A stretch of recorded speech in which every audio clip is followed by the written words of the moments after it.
Kensy, correct. Hey guys, it's Ted Bogert. Welcome back to the TED Show. You know, we always have these technology problems, and I was challenged with them earlier. Danny was also having some issues, but we're very excited he's here. Danny Kensy's here. We're going to talk about Keep Hustling. He's going to perform 2 songs for us live, which is so awesome, and share his journey. Welcome, Danny. How you doing? Doing good, Ted. How you doing, buddy? I am great. Happy Awesome. Whatever today is. Thursday. I think it is. You were running around crazy because you've got lots of good stuff going on. So give them the 411 about you, maybe a little bit about your journey, because I think people always want to know, well, was he born a singer? Was he born a songwriter? How did that all work? And they love to hear the story of that. I've got some crazy stuff to tell you. I really do. You know, I've been doing this a long time. You know, I started at 3 years old. My parents put me into piano lessons. I was one of 5 kids, so we all took piano, and I was one of the only ones that kept up with it. And that's what my main instrument is now, is piano. So throughout high school, middle school, high school, I was in chorus, in the band, everything. I was an artist. I went to college at VCU in Richmond, Virginia, as an art major and a music major. And I was probably the only country guy there singing opera. So I said, I can't do this. I walked in with my cowboy hat and cowboy boots, and I'm like, I can't do opera anymore. So, you know, this is my life. I started writing songs when I was 12 or 13. What was motivating you then? Like, how do you write a song at that age? I think motivation. I always liked country music. My mom always listened to John Denver and Willie Nelson, and around that time, I mean, I was always around her, and always Dad was on the road, always a truck driving guy. But you know, the country music really just got me. It really did. And then I got to know a really cool guy, Hal Ketchum, who passed away last year, and he was my main influence to really start writing a lot more and performing, and love this stuff. But man, I've always been involved in music somehow. I've got a good friend of mine I was in a musical with in high school with, Jason Mraz, and me and him, grew up, went to school, and you know, we did a play called Snoopy. He was Snoopy, I was Charlie Brown. And, he probably loves you telling that story. I love it. I got the VHS tape still from that thing too. So you need to release that one, my friend. That's a good chuckle for everybody. Yeah. But you know, music is what I love. I love to do music, and I'm always involved. You know, it's playing, writing, whatever. I play so much, I travel so much, it's just crazy. So that's what I like to do. Well, let's talk about your music. So country, but you know, it's one thing to grow up and love it. It's another thing to make it your vocation. So at what point as an adult did you go, all right, this is literally this is what I'm going to do? Because I think it's a challenge, right? It's for an artist, it's a big challenge. So how did you overcome, and how did you know what direction to take? It was about 15 minutes ago when I said, okay, I'm gonna do this for full time. Now, I've always been a hard worker, and always, always been out there hustling and doing what I'm doing, and really believe in hard work, and you'll get to where you want to get. You know, I think when I was younger, I knew about 12, 13, this is what I want to do. When I got on the phone with George Strait, because one of my brother's friends used to drive a truck in a bus for George Strait. So when I got on the phone with him, and he said, just keep working hard, you know, you'll get there. You know, it's all about hard working and believing in what you're doing. And that just kind of motivated me and said, hey, I want to do this. I want to be a singer. I'm always loved performing and doing the stage thing. So, you know, it's a young age, and I keep doing the same thing now, just hard work and hustling. How was it how did you pivot? What was 2020 like for you? I love to talk about this. It was actually great, because I was one of the probably few artists who was actually playing shows. You know, I do about 250 shows a year. Last year, I probably had about 175, maybe 200, even with COVID going on. What I did was, I'm in Virginia right now, and we had a shutdown, but there was some friends that had a Mexican restaurant and said, listen, we always want you to come out here and play. Can you play for us? So I said, sure, why not? I went out there in the patio and played a parking lot show one night. It grew from there from 12 cars to about 100, 200 cars. And wow. I did it about 5, 6 nights a week and did it every single night. So we had no downtime at all. And yeah, what a blessing. That's the first story like that I have heard from an artist during 2020. Most people pivoted to Zoom, you know, kind of like what we're doing. You were able, so I love the fact that you had the ability to play to the parking lot and that it grew because people were hungry for that. They needed connection. Oh, sure. People love music, and you provided a safe environment for them to do it. I mean, it's all great things that you were doing. Yeah, it was really cool, you know, and the thing with the restaurant situation was they were allowed to get out there and sell food. Customers would get their food, pick up their food, take it to the parking lot, even the alcohol. And they said, hey, once it's out of the restaurant, it's not our deal. It's on the patrons, which was true. So, but everybody stayed in their car. About the probably the 6th, 7th, 8th week is when you started seeing things go crazy. Like cornhole will come out, people would bring tables, have birthday parties. I mean, it was just absolutely nuts after that. But they were still being, you know, everybody was being responsible. But it was a good time, and people definitely wanted to come out and listen to music. They need it. We were hungry for it, and we're continuing to be hungry for it. What's how would you describe? We had a couple questions before we went live. How would you describe your songwriting process? Are you a collaborator? Are you write on your own? Do you not write at all? People ask that question, even though you can do the research and see it. No, I'm usually I write a lot. I write a ton, and I always, when I was a young age, I would always do just writing my own stuff, no collaboration, no co-writers at all. But about 5, 6 years ago, you know, I said, let's just try to co-write here, and it worked out great. I mean, the one thing I would always recommend for people now, songwriters, get out there and co-write with somebody, because co-writing is probably the best thing that ever happened to me. You get so many different opinions, so many different views, so many different angles on the song and on ideas. It's the best. That's so good, because I think a lot of people would say, well, it's my idea, my song. I don't really want anybody else, their input. But most artists that I talk to love the collaborative process. Yeah, it's probably the best thing that ever happened to me, and it opens up so many different doors. You know, and there are some songs that I write myself, and I take them to some co-writers, friends of mine, and say, hey, can you add anything? And they're like, no, it's just fantastic the way it is. So when you perform, do you get songs that you've written or co-written? Do you get emotional on stage? Do you go back to the place of where that was? I've always been amazed at how a performer can stand on stage and sing a song that's obviously moving me or motivating me in a one way, shape, or form, and then they cannot cry, or they can, you know, it's a very emotional baby. It's your baby, and so when you're performing it. So, do you get emotional on stage? You know, sometimes I do, but it's very rare. There's only a couple songs that do it for me. My mom passed away about 9 years ago, and there's a song she always loved, and typically I can never play it on stage ever, because I break down. You know, it's just something about that. You know, because it was a favorite song. Another song that I do, it's called "Damn Good Chevy." There's something about this song that I do, that I play, that always gives me these goosebumps, and it's like it just feels so good playing it. So yeah, I get emotional on some tunes, but most of the tunes I play just give me these chills and vibes, and I'm like, oh, this is great. Well, it must be good too when you see people in the audience who are responding to your song. I would imagine that is also cathartic, and I would get emotional at that. Like when I see somebody else cry, I want to cry. When I see somebody else laugh, you laugh. When you see somebody else enjoying your music, it must be so good for the soul for you to see that.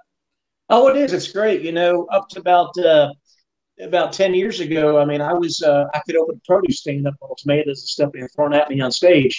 But now it's great to hear, to see people, really recognize the songs, since I have had some radio play on some songs that I've had released. So Let's talk about the radio play. What's it like in this day and age for an artist? Everything is streaming, digital.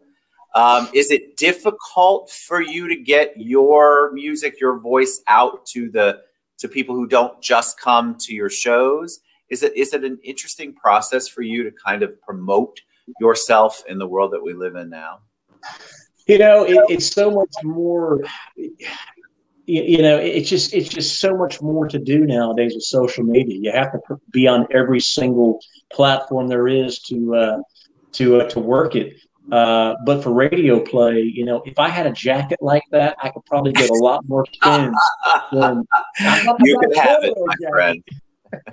But now, you know, radio is kind of tough sometimes because you never know what they're going to like, what they're not going to like.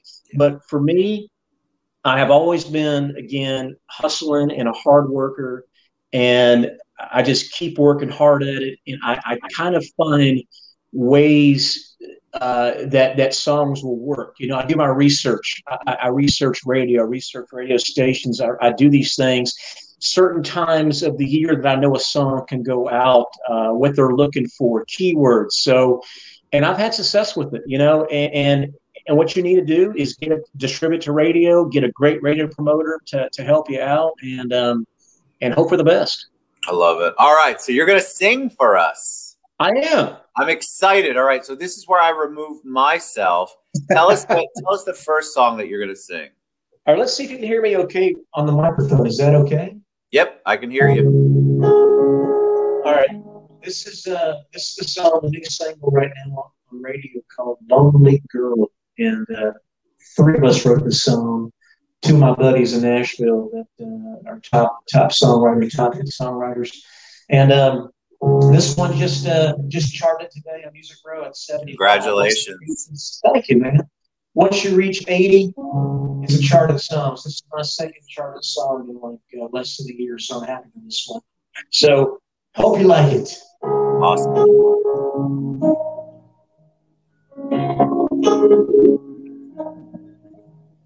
Riding is a name, make a drink with straw.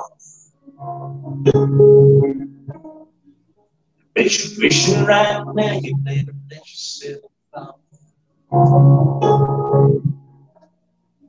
Hell, I can tell from across this road. Whoever he is, he's a fool for leaving you. Lonely girl, how could your heart have no place to go? Lonely girl, I would never steal your beauty. The life of me, I can't see how anyone would leave you lonely, leave you lonely girl.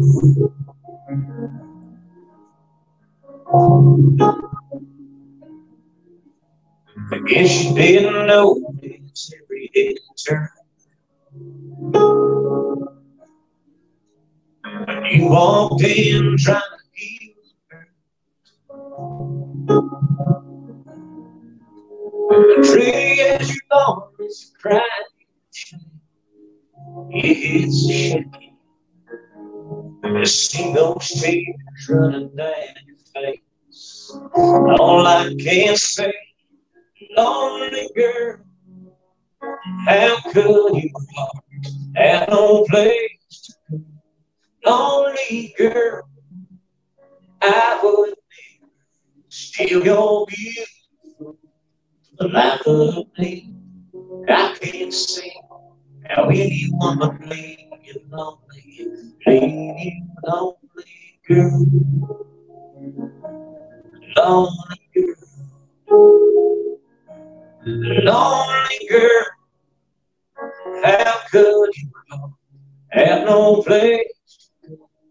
Lonely girl, I would never steal your beauty for the life of me.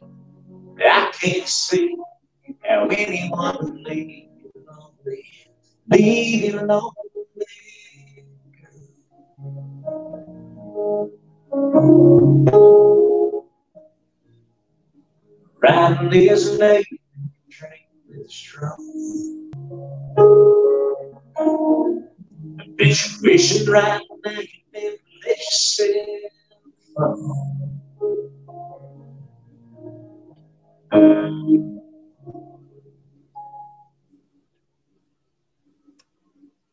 So beautiful. All right, so let me ask you. Yes. Who's the lonely girl? No, in particular. No, you know, we sat around, three of us sat around after I was recording a couple of songs, and this riff came up, and we're just kind of singing, and it's just like, you know, go. And I'm like, man, it's just, it reminds me, I'm a good writer when it comes to choruses and some verses too, but I have this vision of like this girl sitting at a bar by herself, just kind of feeling sorry for herself. And it came out, lonely girl. You know, it was pretty easy. About 45 minutes later, we had a song. I love it. I think people love to hear the impetus of the song. Like, what was the beginning? How does that work?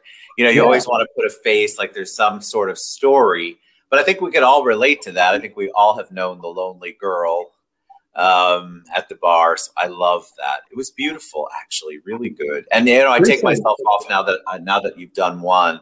I take myself off mainly because in case you're bad, I don't want you to see my face. It's the truth.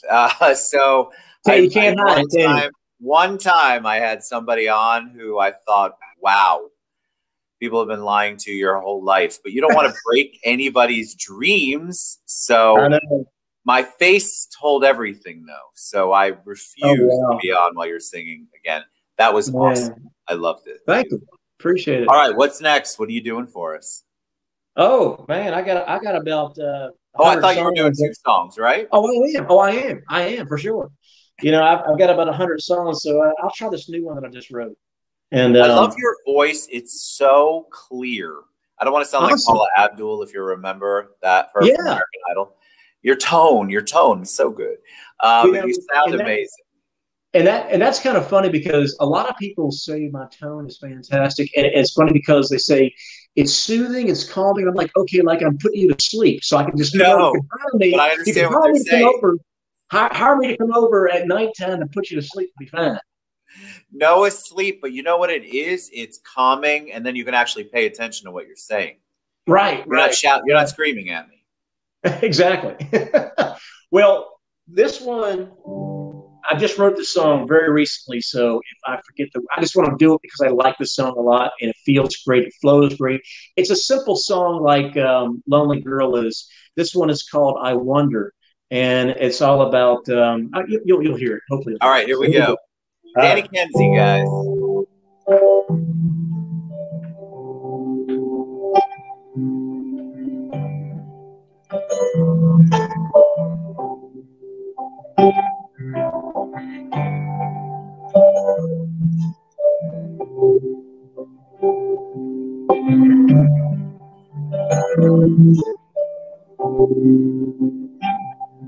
I see you staring at this hopeless window, watching the people all fly by. I bet everyone is thinking, man, he's got me in their quiet little minds. I wonder if you will think about it. I wonder if you will call my name late at night, in the morning, before your first cup of coffee. I wonder if you think I do the same. Yeah, I wonder.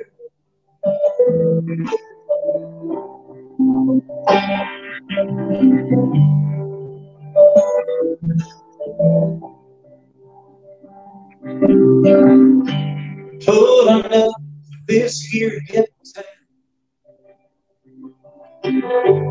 got a few more shows for the week. Yeah, I play my songs, hoping someone sings along. Maybe you'll be in a front row seat. I wonder if you ever think about me. I wonder if you ever call my name. Late at night, in the morning, before your first cup of coffee. I wonder if you think I'd do the same. Yeah, I wonder. Yeah, I wonder.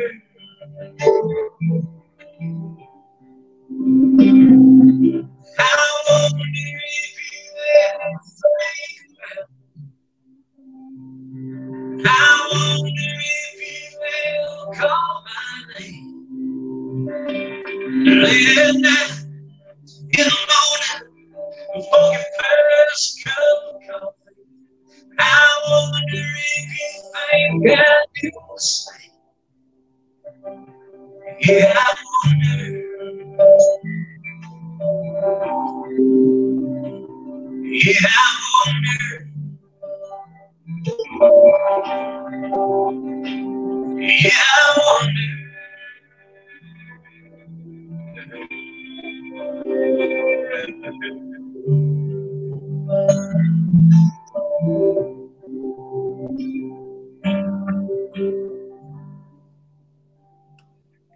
I loved that. I don't want to pick a favorite song, but I absolutely loved the words to that one.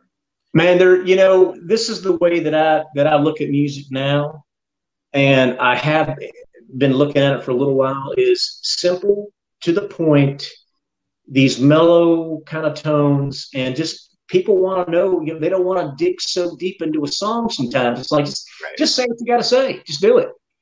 Yes, and you could feel it. Yep. I mean, and that's what you want. And I think simplicity sometimes definitely rules out over too complex, because people want to feel, and you don't have to have a whole bunch of crazy words or themes for them to feel. They just have to know the artist felt it, which you can tell when you sing. You can tell what you're feeling. Did somebody inspire that one? Not at all. I love it. No, this is the kind of answer I want, because I think people go, God, when I see those songs or hear those songs, they must have had a rough life. So it's good that you can share that. I know. That song literally took about 15 minutes to write, and that was it. It was done. That's a gift, Danny. And and I have those songs like that. Then I have some songs that take months. I'm like, man, I go back to them, but that one came really easy, and it's just like, yeah, it sounds great. It feels well. It feels good to sing it, so I'm just going to do it. So what's up in 2021 for you before we head out? I've got about 200 and something shows booked already. I'm already booking next year. I've got a bunch of shows for next year booked. I'm traveling around. Typically, I'll be in Italy 3 or 4 times a year, playing in Milan area, Lasane, Voghera, where I usually do shows at. But this month is keeping me in Virginia, Maryland, North Carolina. I was just out in Texas, the Gulf of Mexico recently, a few weeks ago, playing some shows. Probably get out to San Diego, hopefully, and play Nashville, of course. So I'm always traveling, always doing shows, always writing, always flying somewhere to do something with music. Yeah. And people are already asking, when are you coming to Orlando? That's where I'm at. I'm a Disney World freak. Oh yeah, so I'm a Disney World freak. You got to come down. You got to come. I was just there in February, actually, looking at playing the House of Blues at Disney Springs. Yeah, and I'm usually there about 2-3 times a year in Disney, and just to chill out, just to have fun, because that's my favorite spot ever. You got it. When you come back, you got to come back on, and you're welcome back on anytime. Sure. So a lot of people wondering, is DannyKensy.com the best place to find your music? How can we find out more about you? No, that's it. Go there. You can go to Spotify, you know, Pandora, Facebook, all those socials are on there. Find me on there. And just, you know, and I tell people this too. It's not all about buying stuff for me, whatever. Just network. Just share my stuff. It's cool. You know, listen to it on Spotify, do whatever. Hey, yeah, I love to sell a lot of stuff, but networking and just sharing my stuff, listening to it is always good too. Love it, man. You were awesome. Thank you. Danny Kensy, get out and support our artists. I mean, Danny obviously kept performing in 2020, but it's still great to get out and support our creatives, because 2020 for a lot of people was a challenge, and we want to see all of the arts come back, including performance, make it normal again to go out to see stuff. So thank you for being on the show. You were awesome. Thank you, man. Thank you, Ted. I pretty appreciate it, buddy. So and good. I want a jacket like that. Anytime you come to Orlando, and I'll give it to you. That's awesome, dude. All right, Danny. Thanks so much. You guys go out.